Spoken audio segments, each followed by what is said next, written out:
Good afternoon, friends, neighbors, countrymen, and barrel-chested freedom fighters all around the world. Today has been a great day for lovers of freedom here in the United States of America. The Supreme Court of the United States has definitely done its job.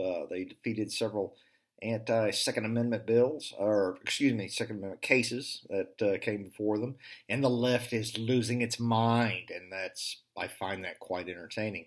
And as also, the United States Supreme Court ruled 8-1 that Republican lawmakers can intervene in a court battle to defend North Carolina voter ID laws against Democrat officials. Because we all know the Democrats love to make sure that even the dead get to vote, not just illegal aliens. So I think that's pretty important as well. But that's not what today's segment's about. I was reading a case, tone deafness. And I really had to laugh.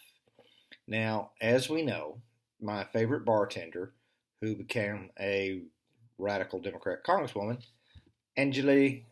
Alexandria Ocasio-Cortez, has got some problems.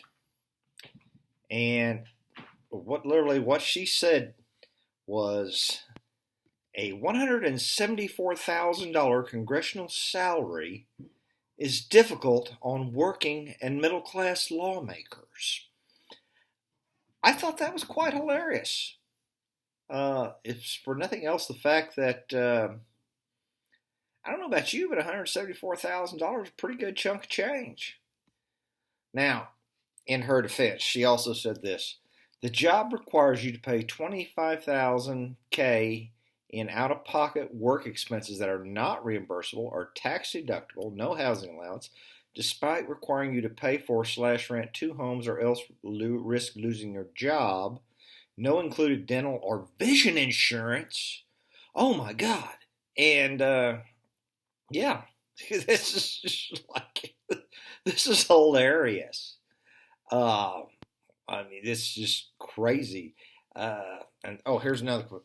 While huge numbers of people in Congress are independently wealthy, the $174,000 congressional salary is difficult for working class members who depend upon it, the ones who actually rely on salary coming from working middle class backgrounds, unquote. Oh, quote, it's also easy for wealthy members to vote against cost of living adjustments for working class members to score political points. But then many will engage in stock trading because they know they can create an impossible monetary situation that they have to work around.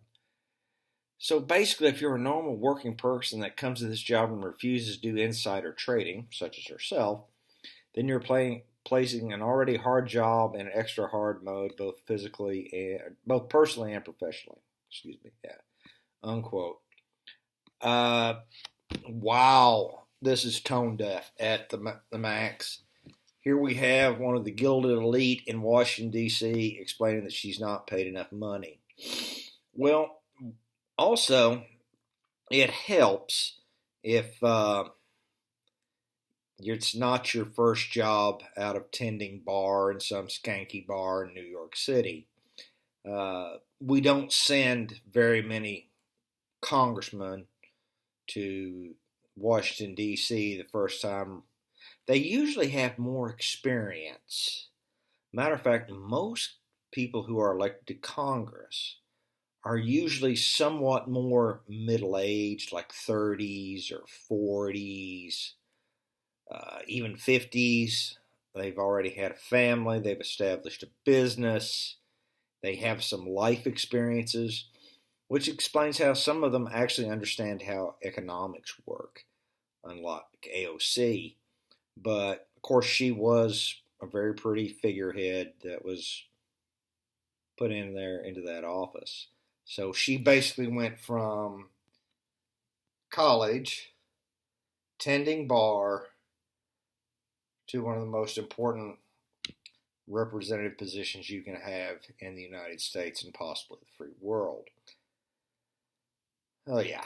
But the thing about it is, here we are, where people are dealing with $4, $5, even $6 and $7 gas prices, food's rising, and poor little AOC and her policies, which caused a lot of this, and is complaining about not making enough money. Lady, cry me a river of tears, because I just don't care. And I don't think many of you care either. So, that's kind of the way the days went. There's a lot of gnashing of teeth by the folks on the left today for a variety of reasons. And poor AOC, she's probably not going to be able to. Oh, yeah. I wonder if she paid for that expensive dress that she went to that gala at the Met, that New York City thing. All the elites go to.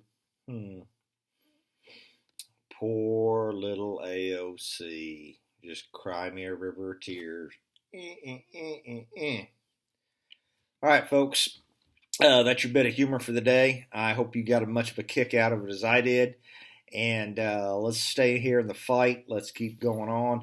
We got some senators and we got a call regarding the latest attempts at gun control by our dark overlords in Washington, D.C. Well, actually, we got plenty of stuff to complain about. It wouldn't hurt to call your senator every single day and complain about it, and your representative. So, all right, folks, we've got more great stuff, more poop coming out the pipe in the next coming days. Watch your six, continue to train, and God bless America.